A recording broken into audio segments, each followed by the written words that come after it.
Start. మీరందరూ కూడా రెడీగా ఉన్నారు కదా children? Okay, let's start. Children, ఒక ఊరిలో ఒక అంకుల్ ఆంటీకి చాలా కాలం తర్వాత ఒక బాబు పుట్టాడు. ఆ బాబు అంటే అంకుల్కి ఆంటీకి చాలా ఇష్టం. పిల్లలు ప్రతిరోజు ఆడుకుంటూ ఎత్తుకుంటూ అన్నం తినిపిస్తూ చాలా చక్కగా ప్రేమగా చూస్తుండేవాళ్ళు. మీ మమ్మీ డాడీ కూడా మిమ్మల్ని చాలా ప్రేమగా చూస్తారు కదా పిల్లలు. అలాగే ఆ అంకుల్ ఆంటీ ఆ బాబుని చాలా ప్రేమిస్తుండేవాళ్ళు. ఆ అంకుల్కి పెయింటింగ్ అంటే చాలా ఇష్టం. మంచి మంచి బొమ్మలు గీస్తుండేవారు పిల్లలు. అలా మెల్లగా వాళ్ళ కొడుకుకి నేర్పించడం స్టార్ట్ చేశారు. నిజంగానే వాళ్ళ కొడుకుకి కూడా ఇది నేర్చుకోవడం చాలా ఇష్టం అనిపించింది. అంకుల్ వాళ్ళ బాబు పేరు డానీ. పిల్లలు, డానీకి ఈ ఆర్ట్ అంటే చాలా ఇష్టం. ఫాదర్కి ఇష్టం, డానీకి ఇష్టం. ఇద్దరు కూడా రకరకాల పెయింటింగ్స్ వేస్తుండే వాళ్ళ పిల్లలు. అన్న పెద్దగా అయిపోయాక అన్నయ్య మిలిటరీలో సెలెక్ట్ అయ్యాడు పిల్లలు. ఇక సోల్జర్గా దేశాన్ని కాపాడటానికి అన్న మరి వాళ్ళ మమ్మీ డాడీని వదిలిపెట్టి చాలా దూరం వెళ్ళిపోవాల్సి వచ్చింది. పిల్లలు, అన్న ఎంత బాధపడి ఉండొచ్చో కదా మమ్మీ డాడీని వదిలిపెట్టి వెళ్తున్నానని. మీలో చాలామంది హాస్టల్కి వెళ్ళే పిల్లలు, దూరం స్కూల్కి వెళ్ళే పిల్లలు, ఇంట్లో నుంచి వెళ్ళాలంటే చాలా బాధ కదా పిల్లలు. డానీ అన్నకు కూడా అంతకాలం ఇంట్లో ఉండి సడన్గా ఇప్పుడు ఇల్లు వదిలిపెట్టి మమ్మీని డాడీని వదిలిపెట్టి ఉండాలంటే చాలా బాధేసింది. కానీ అన్నయ్య, మమ్మీ నా గురించి మీరేం బాధపడద్దు, నేను జాగ్రత్తగా ఉంటాను అని మమ్మీ డాడీ ఇద్దరికి బాయ్ చెప్పి వెళ్ళేటప్పుడు ఈ అన్న వాళ్ళ డాడీ వేసిన పెయింటింగ్స్, అలాగే ఈ అన్న చేసిన చక్కటి ఆర్ట్ ఇవన్నీ కూడా తీసుకువెళ్ళి తన దగ్గర పెట్టుకున్నాడు పిల్లలు.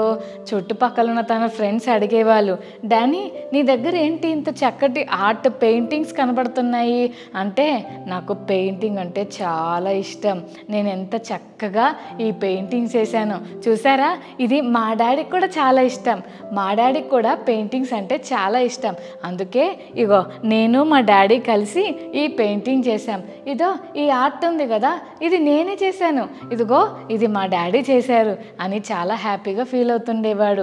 ఇంకా చాలా ఉన్నాయి, అవన్నీ మా ఇంట్లో ఉన్నాయి తెలుసా అని తన ఫ్రెండ్స్కి చెప్తుండేవాడు. ఒకరోజు పిల్లలు పెద్ద యుద్ధం జరుగుతుందని, ఆ వార్లో మీరు రెడీగా ఉండాలి, అలర్ట్గా ఉండండి, మనం ఎప్పటికైనా సరే ఎప్పుడు పిలిస్తే అప్పుడు మీరు వెళ్ళిపోయి ఫైట్ చేయడానికి రెడీగా ఉండాలని అలర్ట్ కాల్ వచ్చేసింది పిల్లలు.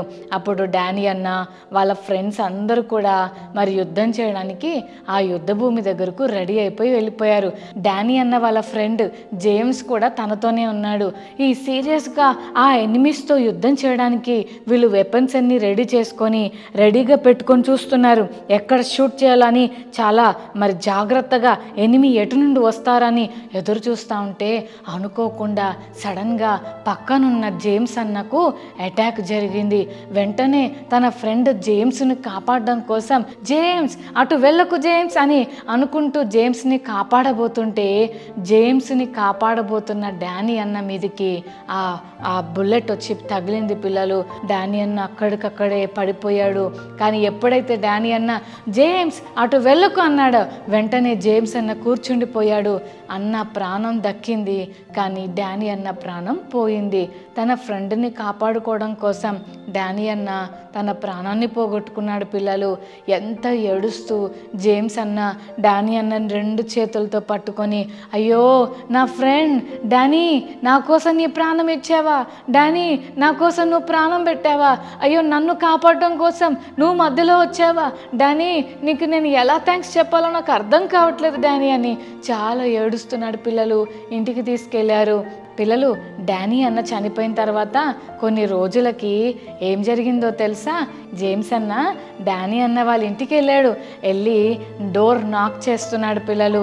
డానీ అన్న వాళ్ళ మమ్మీ డాడీ వచ్చి ఎవరా మా తలుపు కొట్టారని డోర్ ఓపెన్ చేశారు. చూస్తుంటే అంకుల్ ఆంటీ ముఖాల్లో చాలా బాధగా ఉంది పిల్లలు. వాళ్ళ ముఖాల్లో సంతోషం లేదు, చాలా సాడ్గా ఉన్నారు. పిల్లలు, ఎందుకు సాడ్గా ఉన్నారు మీకేమన్నా తెలుసా? ఎందుకున్నారబ్బా? నిజమే కదా, వాళ్ళ కొడుకు డానీ చనిపోయాడని. అయ్యో, చాలా సాడ్ థింగ్ కదా పిల్లలు. అలా బాధపడుతుంటే జేమ్స్ అంకుల్ వచ్చి డోర్ నాక్ చేసి, అంకుల్ నేను ఎవరినో మీకు తెలియదు అంకుల్, కానీ మీ బాబు డానీ నా కొరకు ఎంత త్యాగం చేశాడో అది నేను మాటల్లో చెప్పలేను అంకుల్. అంకుల్, నా ప్రాణాన్ని రక్షించడానికి మీ బాబు డానీ తన ప్రాణాన్ని పోగొట్టుకున్నాడు అంకుల్. చాలా ప్రేమ కలిగిన వాడు అంకుల్. డానీని నేను అస్సలు మర్చిపోలేకపోతున్నాను అంకుల్. మరి డానీకి పెయింటింగ్స్ అంటే చాలా ఇష్టం. నా దగ్గరకి చాలా పెయింటింగ్స్ తీసుకొచ్చి చూపించేవాడు. మీరు కూడా చాలా చక్కటి ఆర్ట్ వేస్తారంట కదా అంకుల్, మరి మీ గురించి కూడా చెప్తుండేవాడు.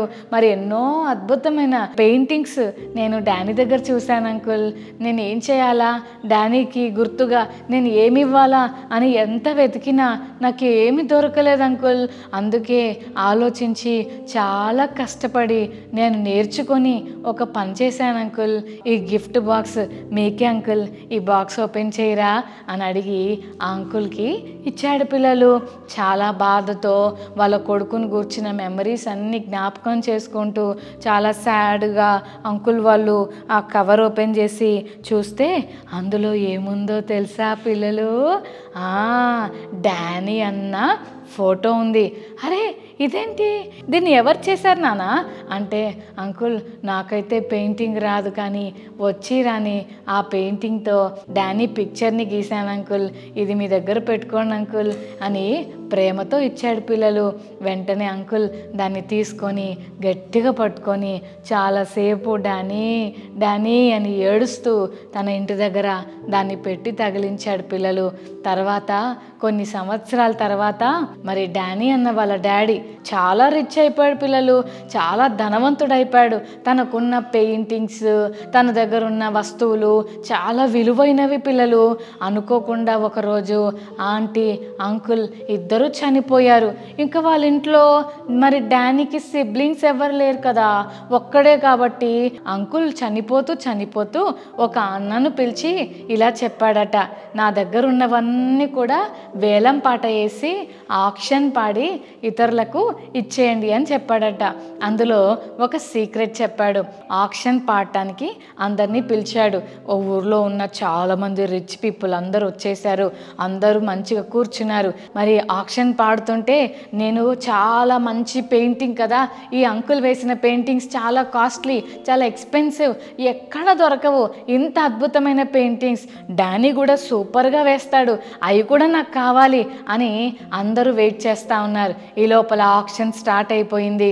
ఇది ఎవరు కొనుక్కుంటారో చెప్పండి అని ఒక బొమ్మ చూపించాడు. అదేంటో కాదు, డానీ బొమ్మ. అది ఎవరు గీశారు? వాళ్ళ ఫ్రెండ్ అయిన జేమ్స్ గీశాడు కదా.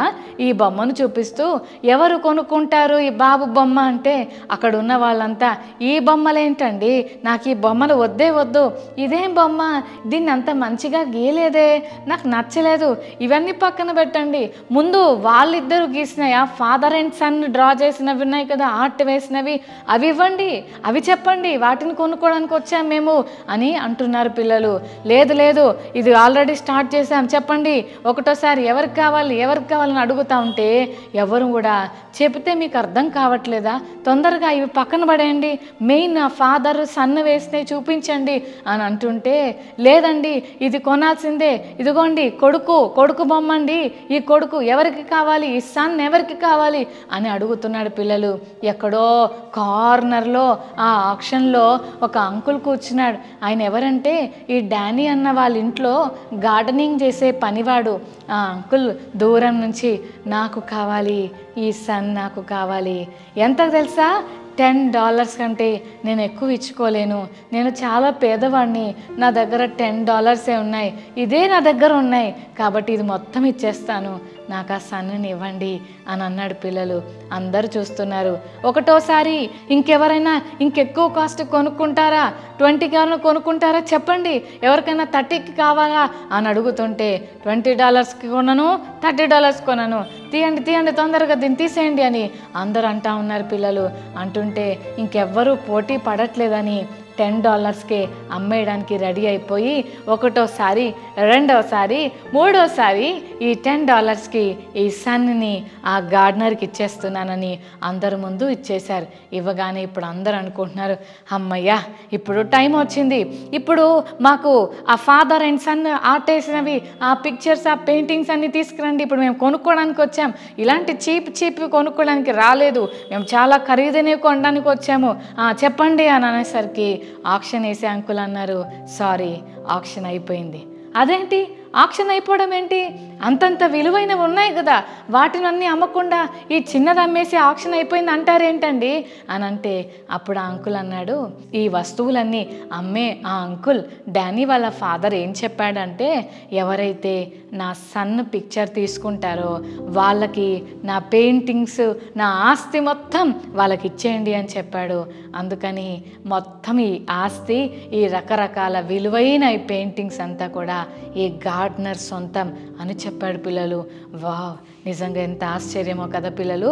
ఆ ఒక్క సన్ను కొనుక్కుంటే మిగిలినవన్నీ సొంతమా? అందరూ ఆశ్చర్యపోయారు.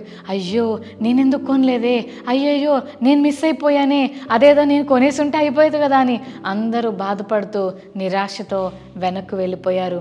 పిల్లలు ఆ ఒక్క కుమారుణ్ణి తీసుకుంటే మిగిలినవన్నీ సొంతమైపోయిన ఆ గార్డెనర్ ఎంత సంతోషంగా ఉండుండొచ్చో కదా.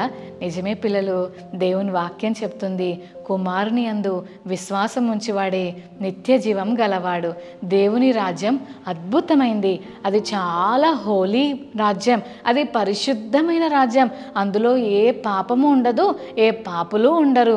డైమండ్స్తో పర్ల్స్తో గోల్డెన్ రోడ్స్తో ఎంత గ్లోరియస్గా ఉండే ఆ పరలోక రాజ్యానికి మనం వెళ్ళాలంటే అంకుల్ ఎలాగైతే ఆ ఒక్క సన్ని ఎవరైతే రిసీవ్ చేసుకుంటారో అవన్నీ వాళ్ళ సొంతం అని ఎలా అయితే అంకుల్ చెప్పాడో బైబిల్ కూడా ఆ మాట చెప్తుంది. పిల్లలు, కుమారుడైన యేసయ్యను మన హార్ట్లోకి చేర్చుకుంటే పరలోక రాజ్యాన్ని దేవుడు మన సొంతం చేస్తాడు, పరలోకానికి మనం వెళ్ళిపోవచ్చు.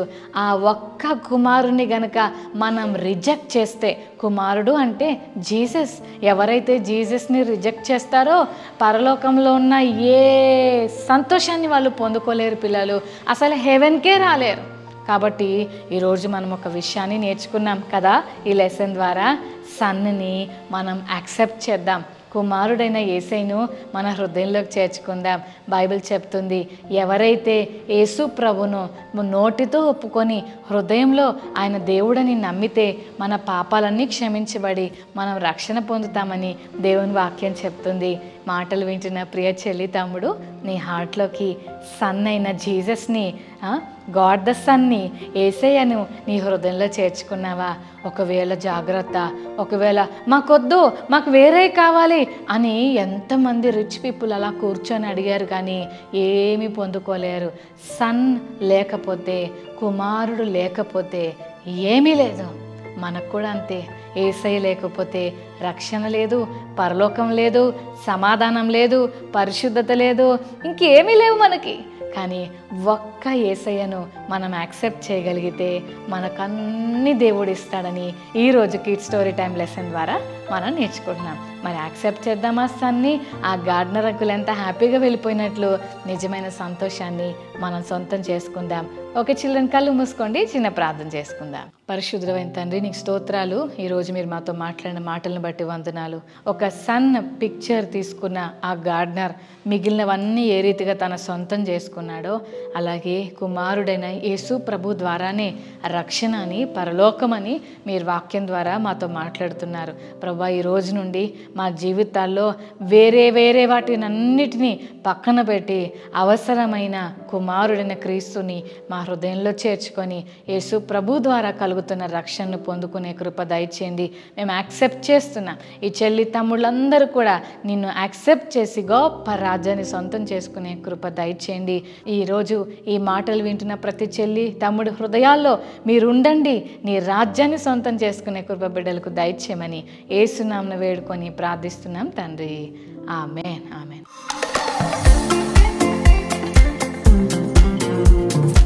ఓకే చిల్డ్రన్, మరి ఈరోజు మెమరీ వర్స్ నేర్చుకుందామా?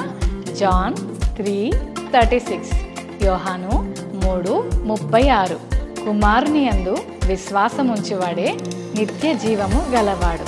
మరొకసారి నేర్చుకుందామా పిల్లలు? కుమారుని యందు విశ్వాసముంచువాడే నిత్య జీవము గలవాడు. John 3:36, Yohanu 3:36. Okay children, God bless you. Bye.